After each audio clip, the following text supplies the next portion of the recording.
Assalamualaikum warahmatullahi wabarakatuh.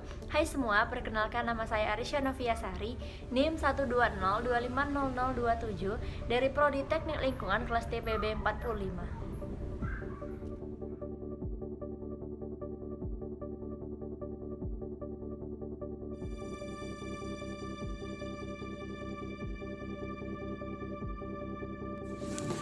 Pada kesempatan kali ini, saya akan menjelaskan dan mendemokan program untuk tugas ujian akhir semester pada mata kuliah PKS 2. Saya membuat program menghitung momen inersia dan kecepatan pada bidang fisika, serta program menghitung permutasi pada bidang matematika. Selanjutnya, saya akan menjelaskan flowchart serta program bidang fisika terlebih dahulu. Berikut adalah flowchart programnya. Dimulai dari tahapan main, yaitu merupakan tahap dimulainya program. Selanjutnya, terdapat deklarasi integer sebagai variabel program dan string yang berfungsi sebagai implementasi array. Ada juga output identitas saya sebagai pembuat program dan flowchart-nya. Tanda bulat setelahnya merupakan bagian dari DU atau perulangan setelah program selesai dijalankan. Selanjutnya, ada informasi pilihan program, yang mana terdapat 2 program karena memenuhi konsep percabangan. Setelah itu, kita dimintai memasukkan banyak program yang akan dijalankan. Di sini, program dapat dijalankan bersamaan maksimal sebanyak 2 saja, karena banyaknya pilihan program hanya 2 pada program ini. Lalu, masukkan banyaknya program yang dijalankan. Masuklah pada bagian for, yang mana merupakan implementasi array untuk menentukan tempat sesuai inputan tadi. Output rumus ke-1 sampai seterusnya sesuai inputan awal tadi, yang mana menentukan urutan programnya. Setelah menginput urutan, masuk ke array selanjutnya, yaitu mulai proses program. Di sini percabangan pun dimulai. Urutan program tadi menentukan percabangan mana yang didahulukan. Jika program ke-1, maka akan menghitung momen inersia, dan jika program kedua, maka akan menjalankan program perhitungan kecepatan. Serta selain pilihan kedua program tersebut, maka program akan mengeluarkan keterangan, "Maaf, Anda salah memasukkan kode." Setelah semua perhitungan dijalankan, maka perulangan program muncul untuk memilih apakah ingin menjalankan rumus lagi atau tidak. Jika kita inputkan Y, maka akan mengulang. Jika yang lainnya, maka program stop. Baiklah, sekian penjelasan untuk flowchart. Selanjutnya, saya akan menjelaskan kode program bidang fisika. Berikut adalah bentuk kode programnya. Dimulai dari kode main sebagai awal mulainya program. Setelah itu, deklarasi integer dan float yaitu variabel utama programnya. Ada char dan request sebagai variabel perulangan program. Ada output identitas saya beserta pilihan program, serta inputan pilihan program mana yang akan dijalankan. Dari sini bisa dilihat konsep percabangan, yaitu lebih dari satu kondisi yang dapat dipilih. Selanjutnya, ada if dan else sebagai deklarasi percabangan tersebut. Lalu ada for sebagai input array banyaknya inputan data yang akan dijalankan.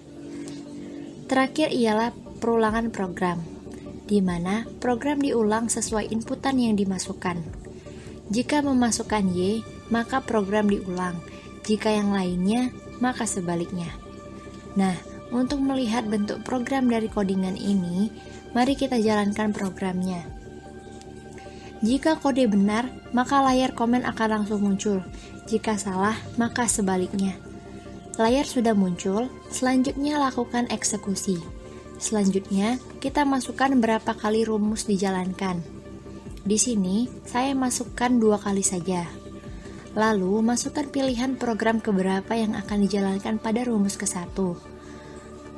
Ulangi lagi seperti konversi ke-1, yaitu program selanjutnya yang akan dijalankan pada rumus kedua. Setelah mengisi 2 urutan, isilah data untuk perhitungannya. Karena saya menginputkan program ke-1 dan setelahnya program kedua, maka di sini program momen inersia terlebih dahulu dijalankan, baru setelahnya program kecepatan. Dari sini konsep array diterapkan untuk membagi beberapa tempat data lalu memprosesnya sesuai urutan yang kita inputkan.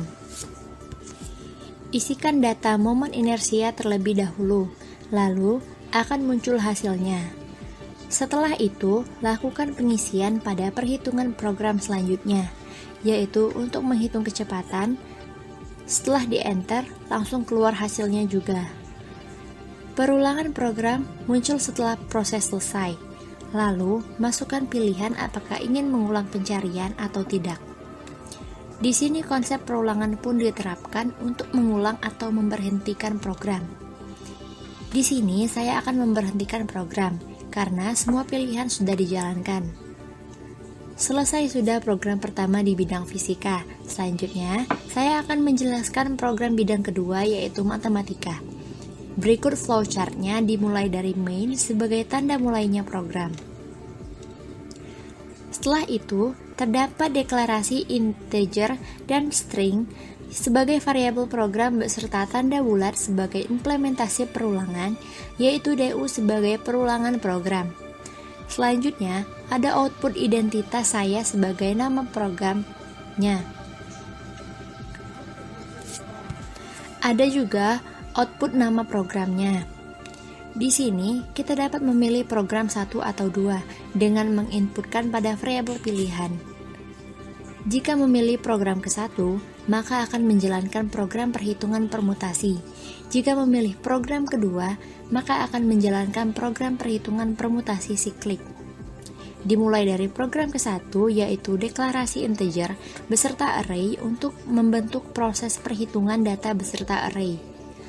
Lalu kita dimintai memasukkan nilai n dan nilai n dikurangi k sebagai permutasinya.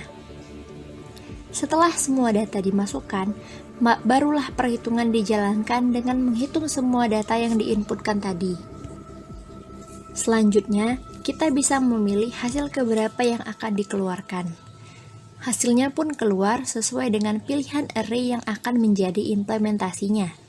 Setelah selesai, ada pertanyaan ingin mengulang atau tidak sesuai pilihan kita.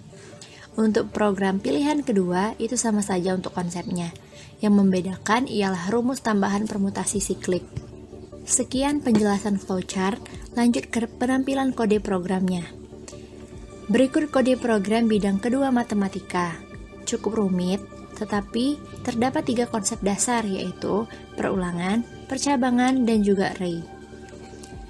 Yang utama ada keterangan library sebagai pondasi utama program, serta integer sebagai deklarasi variabel programnya. Ini adalah deklarasi char untuk variabel ulang yang berfungsi sebagai perulangan program, beserta DU yang akan melakukan implementasinya, dan while sebagai pertanyaan dan masukan perintah. Setelah itu, terdapat keterangan pilihan program, serta inputan pilihan mana yang akan dijalankan. Terdapat if dan else sebagai implementasi percabangan, serta for dan float sebagai implementasi array program ini. Semua ini diperlukan sebagai bagian dari perhitungan permutasinya. Ada chin sebagai input bilangan dan count sebagai output hasilnya. Terakhir, ada sebuah output yang mengeluarkan pertanyaan yang disertai input sebagai pilihan program yang akan diulang atau dihentikan. Jika menginputkan Y, maka program diulang. Jika T, maka program berhenti dan akan mengeluarkan output program permutasi selesai. Segitu saja penjelasan kode program bidang kedua. Mari kita langsung jalankan saja. Tekan compile dan running. Jika kode sudah benar, maka jendela komen langsung muncul. Nah, sudah muncul. Masukkan pilihan programnya. Di sini saya akan memasukkan pilihan program ke-1 terlebih dahulu, lalu tekan enter. Di sini kita diminta memasukkan nilai n dan n dikurangi k, lalu enter. Nah, selanjutnya kita inputkan kembali pada percobaan kedua dengan nilai yang berbeda. Setelah semua data diinputkan, tekan enter. Setelah itu, pilih hasil perhitungan keberapa yang akan dikeluarkan, di mana ini merupakan penerapan array sebagai tempat proses data sesuai inputan. Hasil pun keluar sesuai pilihan perhitungan yang kita inputkan. Setelah itu, muncul pertanyaan perulangan. Coba kita tekan Y, lalu Enter. Program pun berhasil mengulang. Inputkan kembali pilihan programnya. Di sini, saya ingin mencoba program pilihan kedua. Masukkan nilai N dan N dikurangi 1. Jika percobaan kedua, lalu Enter. Pilih percobaan keberapa yang ingin dikeluarkan, lalu Enter. Nah, hasilnya pun keluar sesuai perhitungan rumus. Setelah hasil keluar, pertanyaan muncul kembali. Lalu, kita inputkan saja T, lalu Enter. Nah, program pun berhenti dan mengeluarkan output, "Terima kasih telah berkunjung." Cukup segitu saja pedoman untuk kedua program saya. Semoga bermanfaat untuk teman-teman semuanya. Jika ada kesalahan, saya mohon maaf. Terima kasih. Wassalamualaikum warahmatullahi wabarakatuh.